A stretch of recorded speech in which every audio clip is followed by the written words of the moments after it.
Krishna. Any question?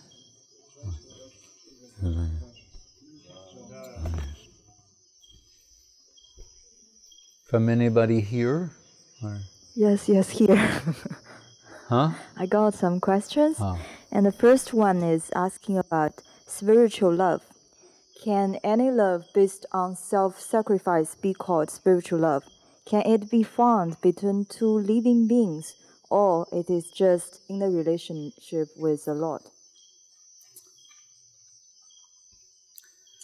In Chaitanya Charitamrita it says, Atmendriya Priti Ichadari Bolekam Krishnendriya Priti Ichadari Premanam. Atmendriya here means for one's own pleasure, egocentric.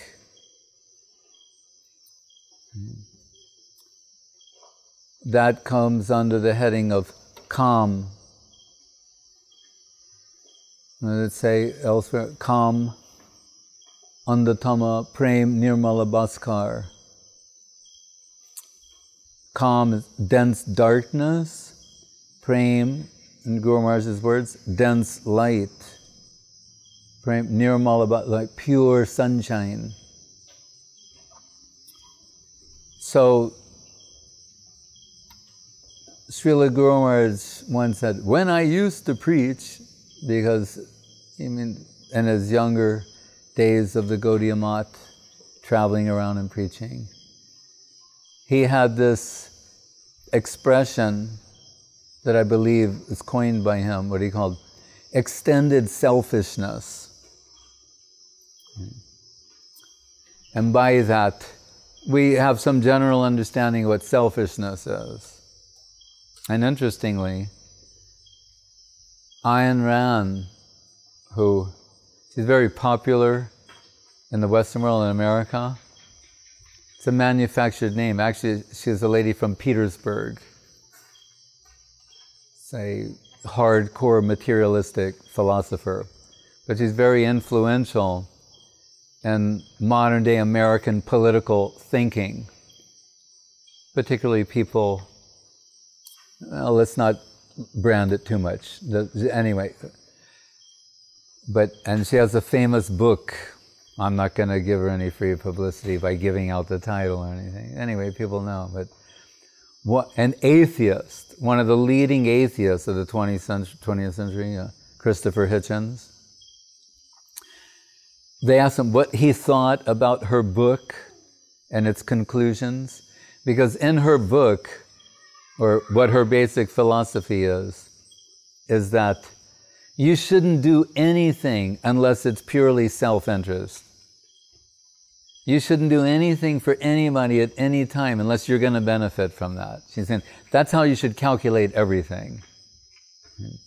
I mean, she's promoting this as a philosophical ideal. So she's saying you don't owe anything to anyone, and if you do decide to do something for someone, it should be based upon perceived self-interest.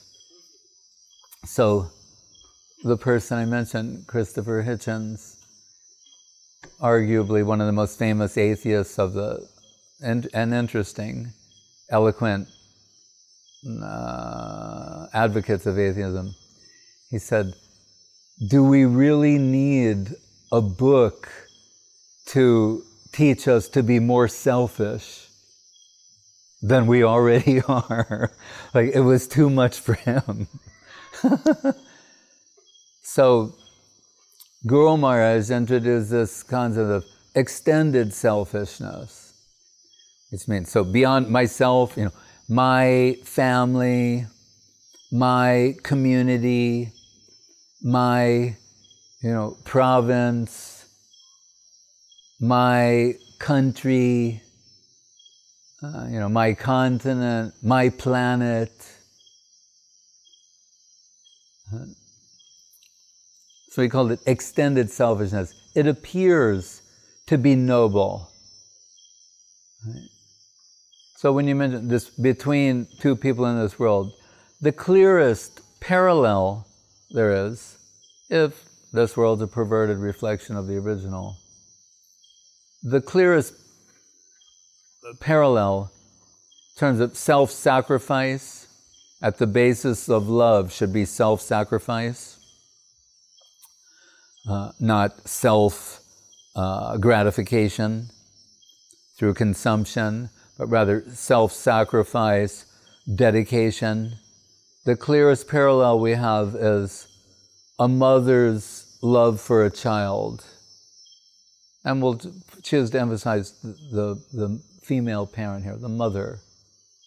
That this comes about as close as you can to offering, sacrificing yourself, including your body, to your child selflessly, and especially in their early stages, without any expectation of reward for doing that. Just, self-giving, atmanivedanam, self-sacrifice. Otherwise,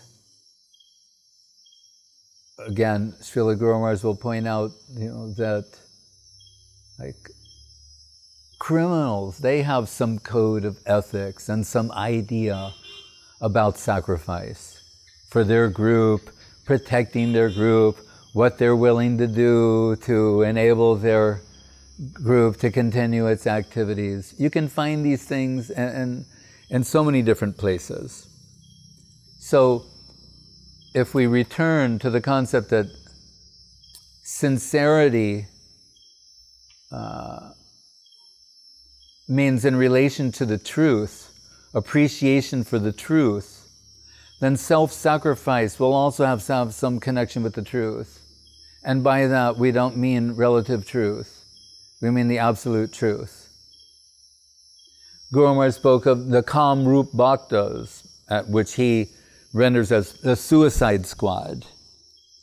Those devotees who are willing to sacrifice everything for Krishna's pleasure and satisfaction.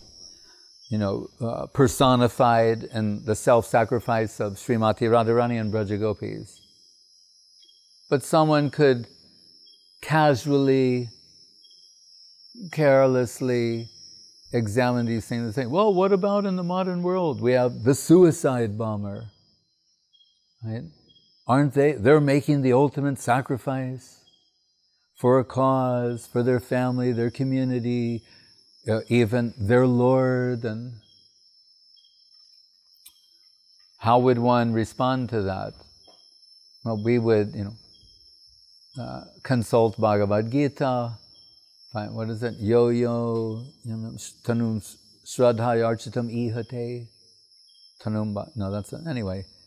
There's different types of shraddha are described in the maybe 17th chapter of Bhagavad Gita. So it's mentioned there's also religion and the mode of ignorance. Right? So, not to go into that too much right now, but, well, just in a nutshell to say, what is it typified as? Or charity in the mode of ignorance, giving the wrong thing to the wrong person at the wrong time for the wrong reason. It's not noble, it's enabling devolution, if you will.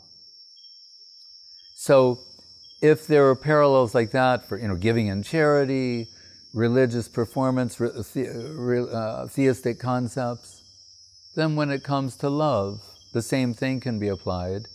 And what is the version of Charitamritam? What is egocentric, even if it be extended selfishness, is kam, which is andatama.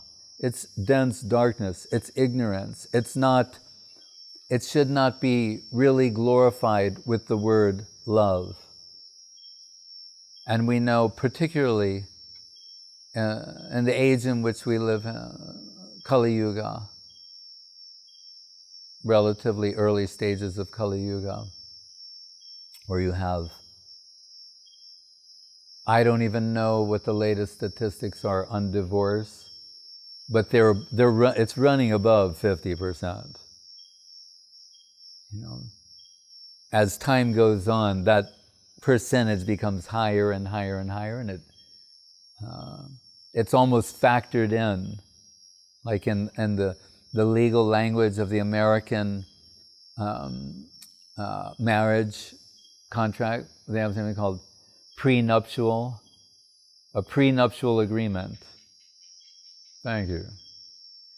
Prenuptial agreement saying, if this, you know, I love you forever, for better, for worse, eternally, you know, and all of that, you know. But if it doesn't work out, here's how we'll divide everything. You'll get this much, I'll get that much, you know. Prenuptial agreement. And I'm not saying it's right, wrong, good, bad, or ugly. It's just part of living in the modern world, the prenuptial agreement. Whereas Guru Maharaj mentioned previously, and this is perhaps difficult for modern people to digest, just, you know, what do you say? Take the PC aspect of things and just like keep it in your pocket or put it on your shelf for a while. You say, previously in India, maybe I should go like, once upon a time, because then people will say, oh, okay. Once upon a time in India, ancient India, in marriage, the woman didn't have any rights as we understand them conventionally in modern society or developed countries. They'll say, oh, that was a very bad time, you know, we were very ignorant, those were the dark ages we moved. That's another thing. Just try and think about things in a new way, even if it's the past. Try and understand the example. He's giving an example here. So she was offered in marriage to another family. Right? But, so in this sense, we're saying she's being sacrificed, offered. And what is the end result of this? Is that she, who apparently on one level has no rights, she controls everything. All the family members, the properties, the wealth, she's controlling everything. The person who had no rights. Why? Because at the basis of this, why are those children obedient to the mother? One of the greatest scientists of India, as we know there are many,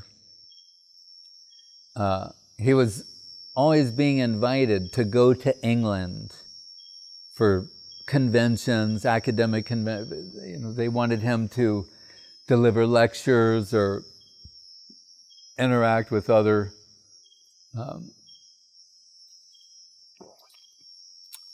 scientists, doctors, academicians, etc. But he would never go. And the reason he wouldn't go is because he couldn't get his mother's permission.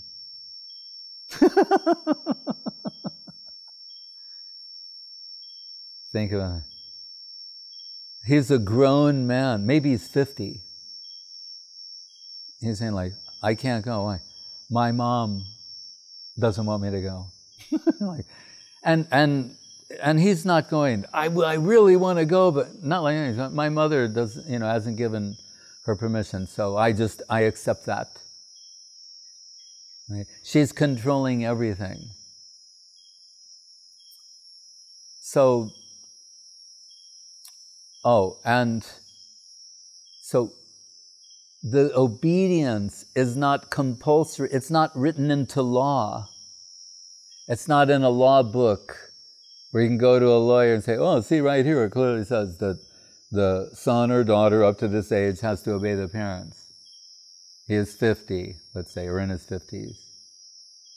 No, what compels him to obey the mother is love. And this is the difference between Krishna conception and other conceptions.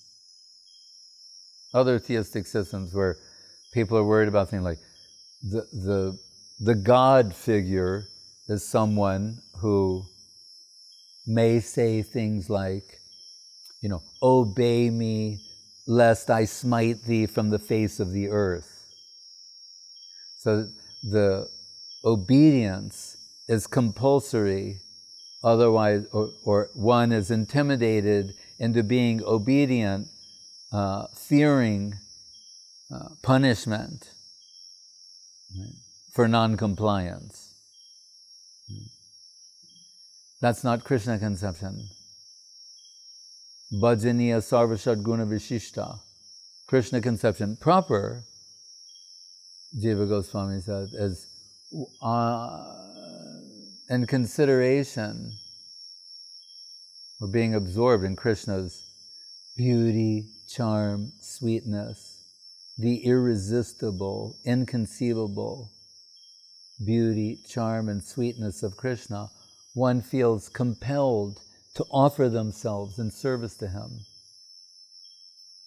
Not to try and enjoy him or consume him, as the neophyte is prone to do. The neophyte approach to Krishna consciousness is taking oneself as a subject and seeing different aspects of Krishna consciousness as potentially, pleasure-giving. Right? So we hear the plight of the neophyte, that when the novelty wears off, they're not getting happiness from certain things that they thought previously were a source of joy to them. But it's rather the inverse. Through service, that is their happiness. And in the month of Kartik, we're hearing the Asli Shiva Parvatam Panastumam Adarshanam Marmahatam Karotu Va Yata Tata Va Vadadatu Lampato Mat Prana Natastu Sareva Napara. Srimati Radharani expressing volcanic eruption from her heart, some extreme, it's the 8th verse of the Shikshastakam. How is it represented in Chaitanya Charitamritam? He's saying, if Krishna wants someone other than me, then I will go fall at the feet of that person and beg them and take them to Krishna, and that will be my happiness. She can say that, right? And we believe it. Right? And her extended self in the form of her friends and assistants. This is the plane that they live in. Not self-promotion, pratishta, but always kripayam yat paraduka duki. Their only happiness is seeing people suffering for want of Krishna consciousness. And we think, no, people are looking for someone to love. That's true. But if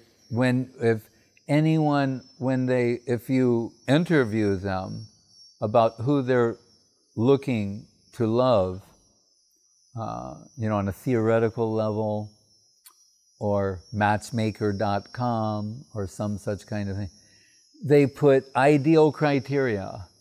They'll be like this, and look like that, and talk like this, walk like that, and put all these different things down. So, I think it's very sweet in one sense that people are like that. Or they look at images of someone and they think, oh, maybe they're this kind of person or that kind of person. In the days of the internet, people are saying, why do people put pictures that, when you meet them in person, they don't look like that? And all the kind of things that go on Right? But in summary, we could say what people submit is ideal search criteria. Right? And another way of saying that is they're searching for the ideal. Right? And we can understand that the ideal, another way of describing the ideal to the extreme can only be represented by the absolute person, or what Saraswati Thakur liked to call him, the absolute personality of Godhead. So, if they're searching for the ideal, itaratas cha, the indirectly or directly, they're searching for Sri Krishna. Guru Maharaj told, reality the beautiful.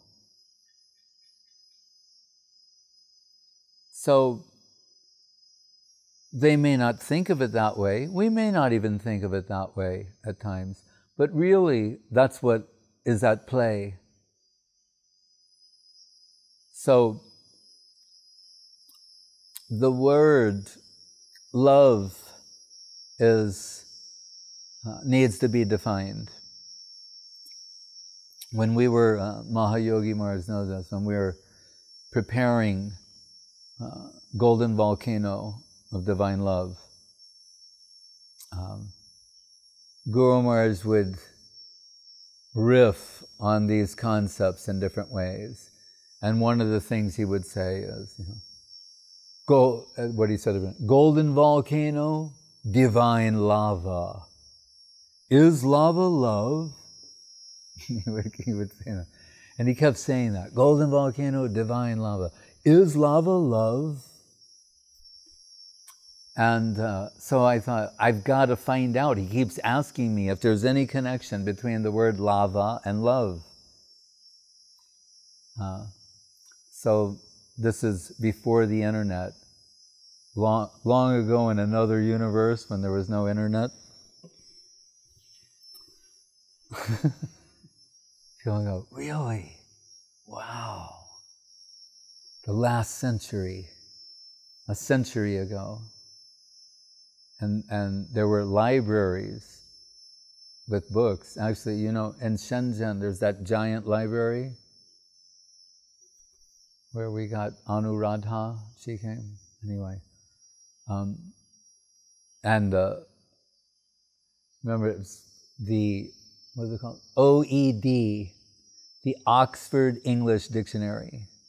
Like A is one volume this big, like that.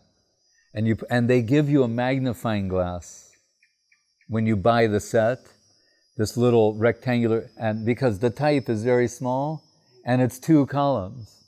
So you open the book and you get out the magnifying, and you're that's how you read the book.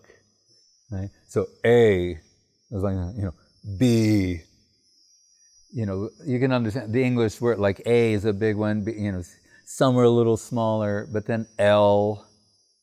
So I'm in there, San Jose State University, and I get to love. And it's starts on one side, goes down to, I'm going, and that comes from this and comes from that, and then I'm like, where does it all come from? And at the end it says, from the Sanskrit, lobe, L-O-B-H-A, lobha, and which can sound like lob, right? Depending on how you pronounce it. But anyway, and what is lob? We say kama lobha dayasche. Prabhupada liked this sloka a lot in the first canto of Bhagavatam. Is it tada rajas tamo bhava kama lobha dayasche cheta etaya anadvidam satve stitam satve prasidati. So lobha in Sanskrit means longing, wanting, desire. It's passion, passionate longing, and it's mundane. When we speak of love, and this is something interesting, there's only prem, which means love in this context. There's only Krishna prem. There's not prem for other things. Right? You can't use the word prem with others. There's Krishna prem. And prem means for Krishna, really. So,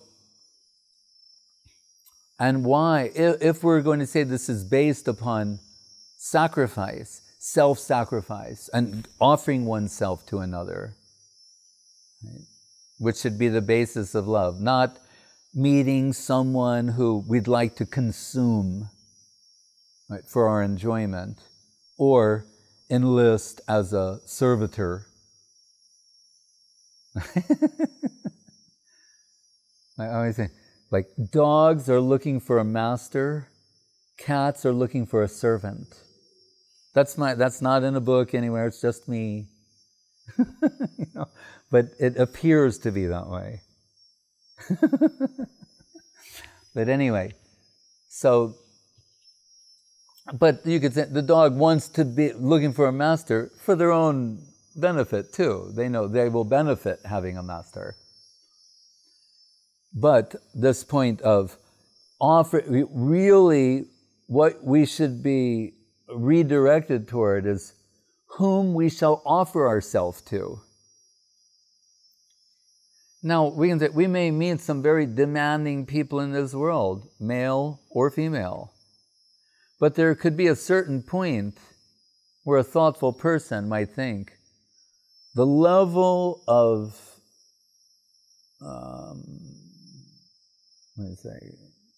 adherence or obedience or compliance that this person requires, that's reserved for like Guru and Krishna. Right? So if Krishna and Karshna, this ideal search criteria, really should point us in the direction of the absolute personality of Godhead, who alone is worth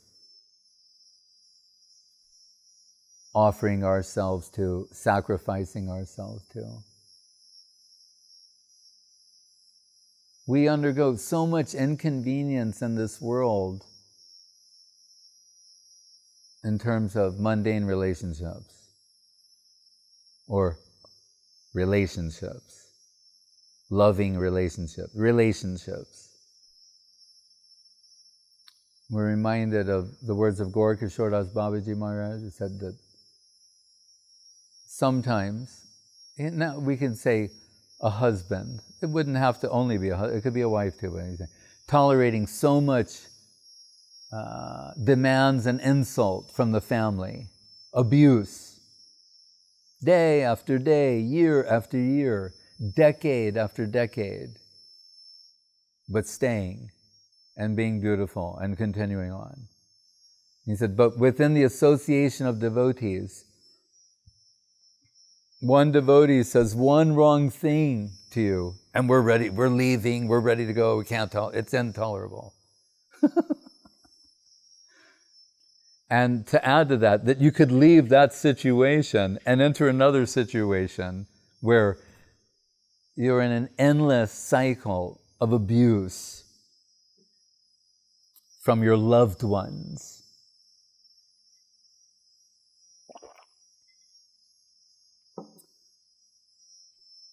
So, as Srila Prabhupada said once, with regard to the trouble people were taking to do yoga or different things, and that's okay. He said, but why not, if we concede that we do have to inconvenience ourselves and struggle and engage in a certain amount of self-sacrifice just to improve or just to survive, then why not do it for something that's of permanent and lasting value?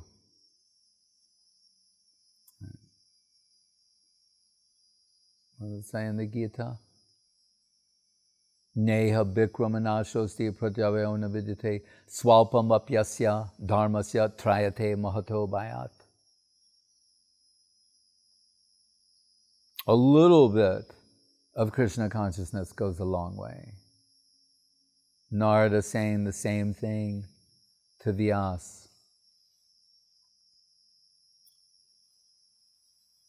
So does this mean that, you're not going to have, love and affection for your partner, your child, your brother? No, it doesn't mean that. But those things, they are not to be confused with Krishna Prem, right? Spiritual love. Because if we even accept a simple analysis that what is a jiva soul, but there's the atma covered by the sukshma linga, the sukshma sharira, subtle body of intellect, ego, intelligence, and mind. And that's housed in a gross body. Bhumirapo analobayu kamano buddhirevacha. Buried under those layers is that person. We don't even know ourselves properly, what to speak of our friends and loved ones. So, to whom is this love directed? And they say, well, whoever you are, I know you're in there. But we don't know who we are. We don't know the real, Jive Swarupai Krishna Nityadas. We know temporary identities, but permanent identity, at least devotees, aspiring devotees, know theoretically. That's why we have some appreciation for our God brothers and God sisters, and you can call it love and affection. Prem is a very singular word, but love and affection, that's all right. But we know, Americans will say they love pizza, right? I love my new phone. Is that love? But it's come to mean that. It's come to be synonymous with, I'm getting a buzz from consumption and calling it love. That can't be. We have to set our sights higher. Right? So, and, the long and short of it, if we look at Krishna's own example, and where does it appear? Chaitanya Bhagavat, perhaps, when Nimai Pandit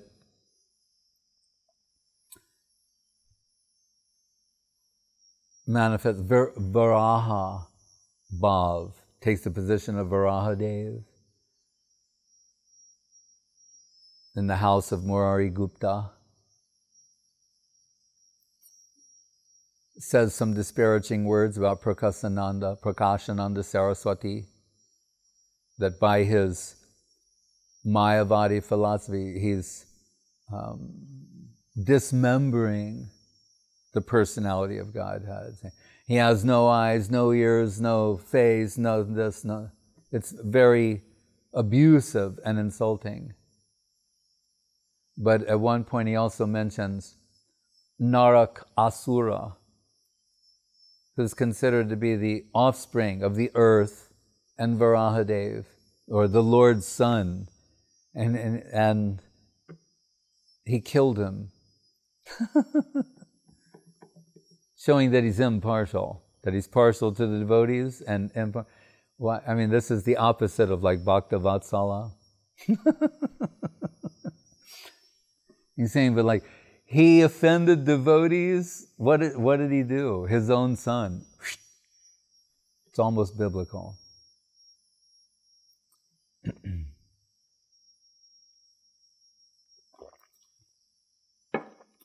And Bhakti Vinod Viraha Dasakam, there's the one line. Or it's in one of the, no, it's maybe in the Saraswati Thakur appreciation, but saying, yes, and the departure of Saraswati Thakur. The line saying, you revealed to us that family life is a colossal hoax.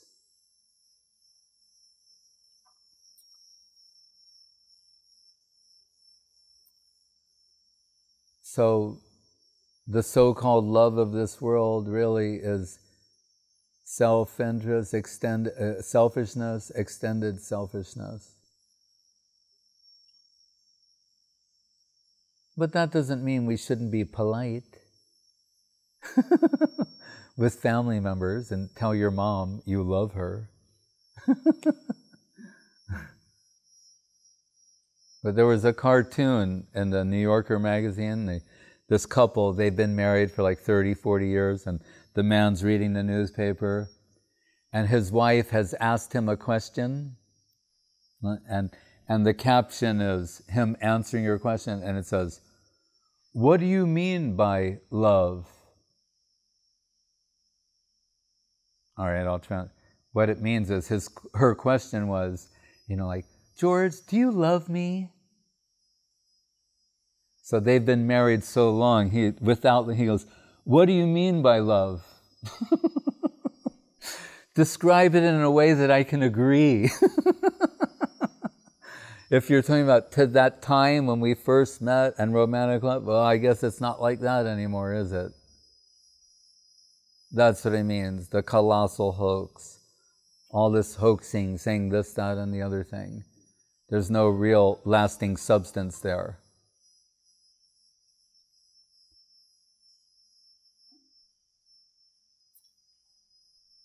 So be nice to everybody, love everybody, but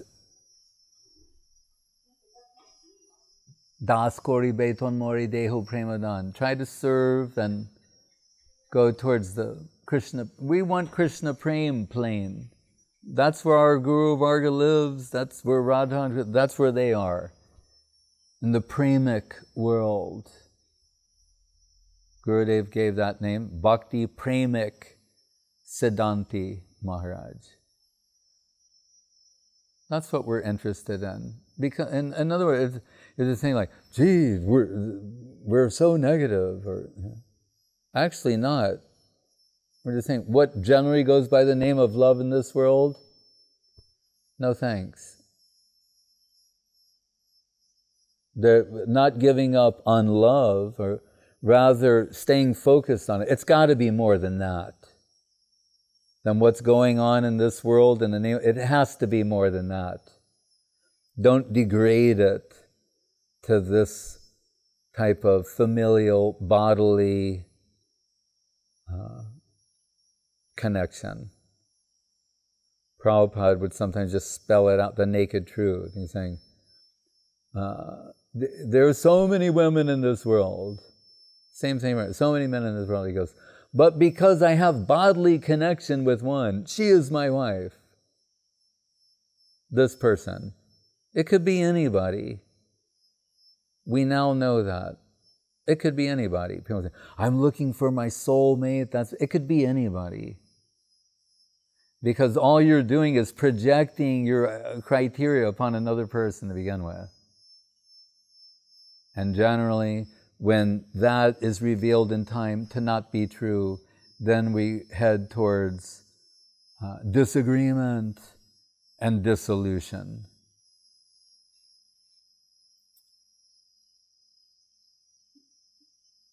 That's why in Asia, India particularly, China too, they had that system. The family, they arranged marriages and there was no divorce. Because once you have a way out, people are going to find out where that is, the exit sign, and run to that. So it has to be something where it's like, no, I'm sorry, what's the penalty? Death. It has to be something like that.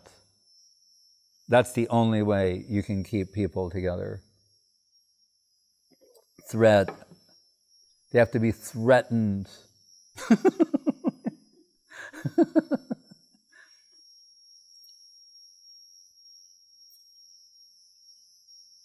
But this will change. Someone will watch this lecture and freak out. All I can say is, we used to be heavier than this. This is us softened up after 30, 40 years.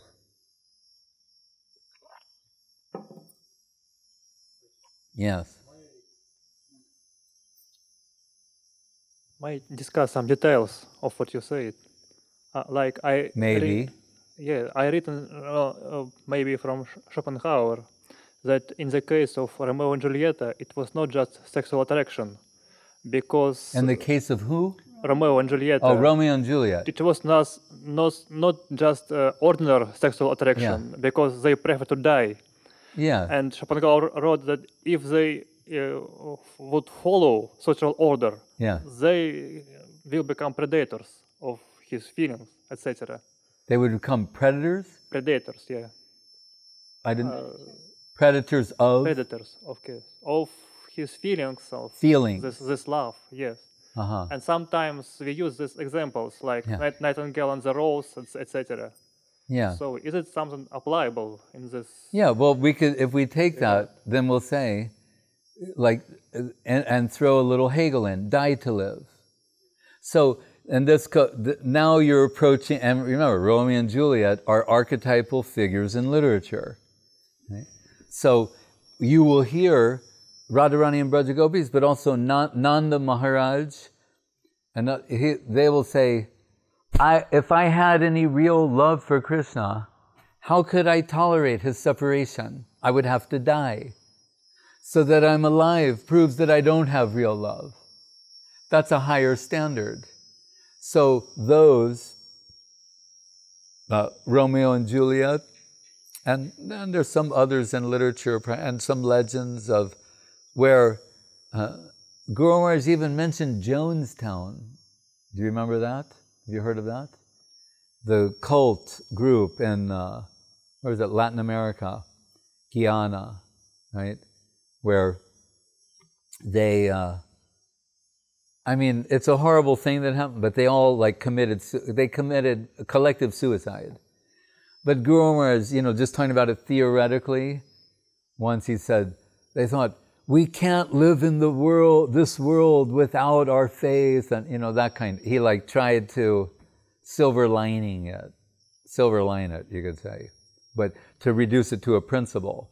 So that's repeatedly described by the higher devotees, that if one in fact has Krishna prem, like na prema gandasti durapi meharo krandami sobhagya baram prakashitam, bangshi bilasyanana, I forget the rest. But anyway, saying that separation is impossible. One would have to die. And since separation has apparently been achieved and one still lives, that means that they don't qualify. So their qualification in that story is they're willing to die for love, right? To sacrifice themselves for their love for one another. That's why it's such a compelling story. And everyone knows, kind of in their romantic heart of hearts, that anything less than that is not real to that degree. People would like to say that. It's become a, what's the word? Not metaphor, but people, huh? Well, yeah, but there's another word. What people will, a cliche that, I would die for you, I will love you after the stars stop shining, all, because and we can say, oh, those are love songs, they're silly, they're sentimental, but I think that there's a truth they're pointing at there, is that's what we want. And we can say, yeah, in the objective world, that's not realistic. So you're told, start settling for something less than your ideal criteria for a mate or whatever. I get all of that, not even necessarily arguing against that. what I'm arguing in favor of is that ideal love that still, resonates in the hearts when people hear the Romeo-Juliet love story or other love stories, these ideal love stories where someone's willing to sacrifice everything for the beloved. That touches a very deep region of the heart that is real, not sentimental, unrealistic, idealistic, and naive, but that's real. That's the point. But trying to address that in terms of the objective world, we don't find the Romeos, don't find a Juliet, and the Juliet, the inverse.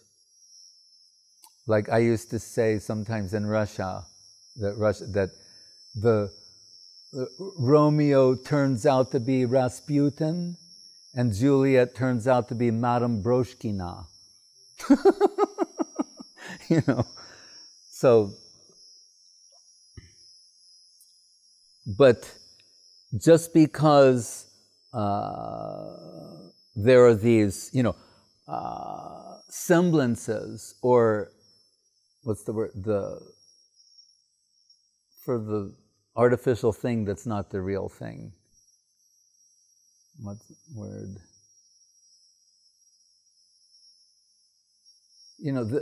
That these figures that are not the real, that people who do not personify the archetype, it doesn't mean it doesn't exist. That is my point.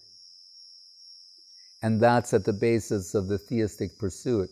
Most people think it has to do with people, and for the most part it does, people they're afraid of the future, whether they express it in terms of impending karmic reactions or otherwise. There's a lot of fear involved in compliance and religious performance and so many things. That is not Krishna consciousness, ever. But rather out of affection. And that's a very sweet thing. And how can you propose that, a tiny, finite soul can actually have genuine affection for the supreme entity? Yeah, it sounds ridiculous or impossible, but that's the Krishna Conscious Project. It's such a wonderful thing. And that a drop of that will be sufficient to carry you deeper and to the ultimate goal. Right? So Rupa Goswami says in the beginning, Kleshagni subhada moksha laguta krit sudurlabha sandrananda visheshatma Sri Krishna karshini chasa.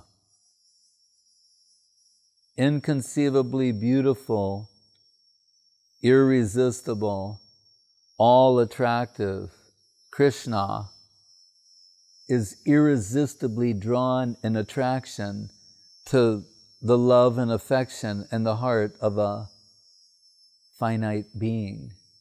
That's a wonderful prospect.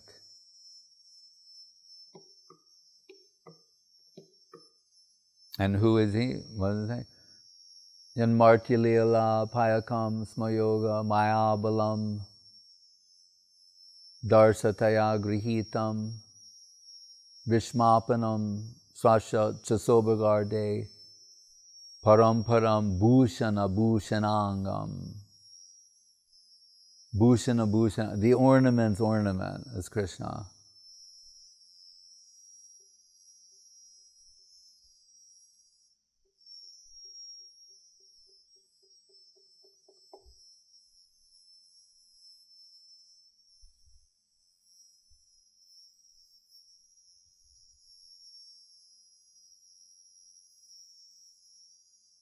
So at some point all these things merge. Really, as in Vedanti tattvavidas tattvam yajnanam advayam, advaya gyan. Really, it's all going toward one thing. And what is the nature of that one thing? reality, the beautiful, the absolute personality of Godhead, who's capable of pratyanga lage pratyanga more, able to reciprocate every atom of every soul's hankering.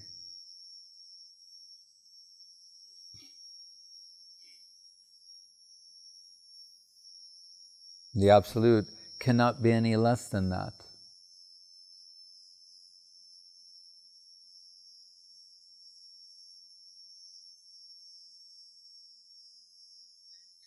When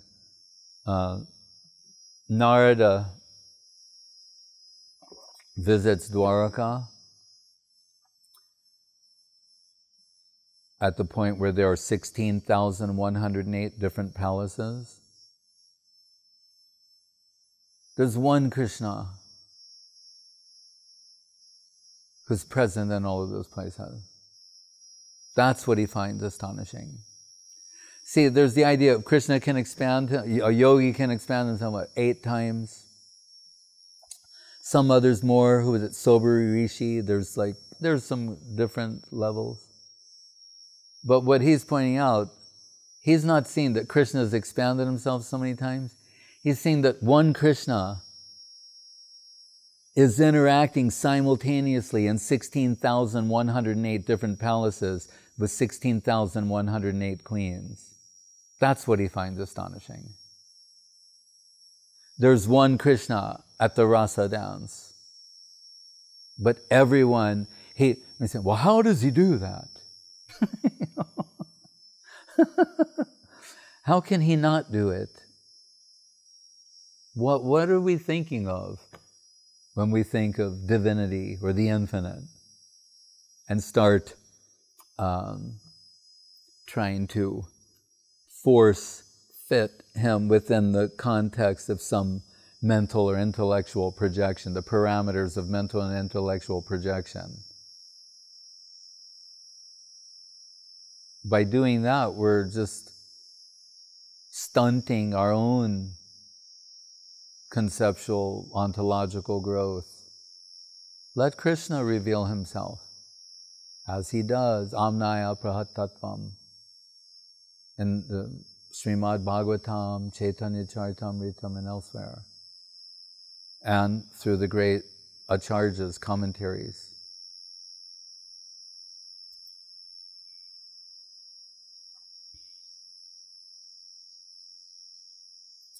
Krishna sent Uddhava to Vrindavan to observe the self-sacrificing nature of Radharani and the Brajagopis. And what does that tell us? I mean, many things, but that how high is Dwaraka with, Rukmini, Satyabhama, Lakshmana, and all these great Dwaraka queens. But there's something in Vrindavan that exceeds that.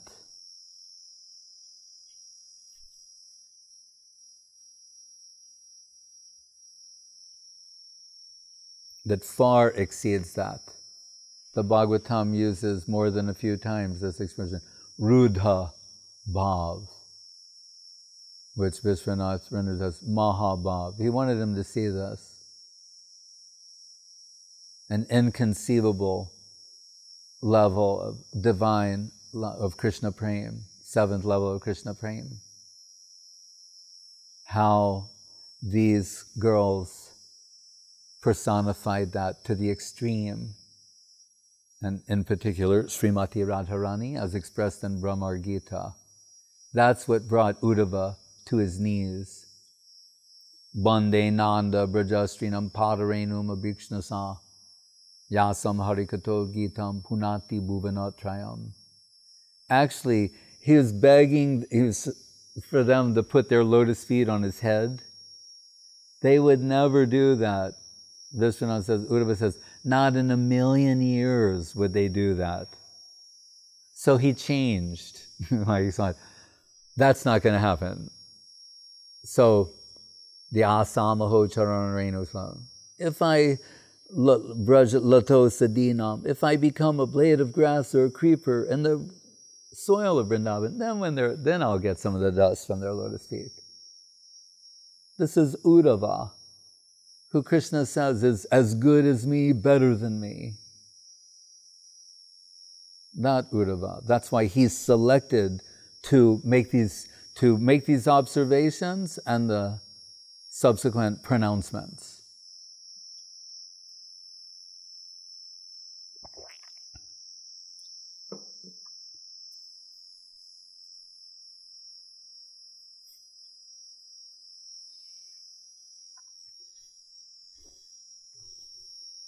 And Uddhava, one who brings, ecstasy and joy to everyone, including us, by what he's done and what he's revealed, the target, the goal.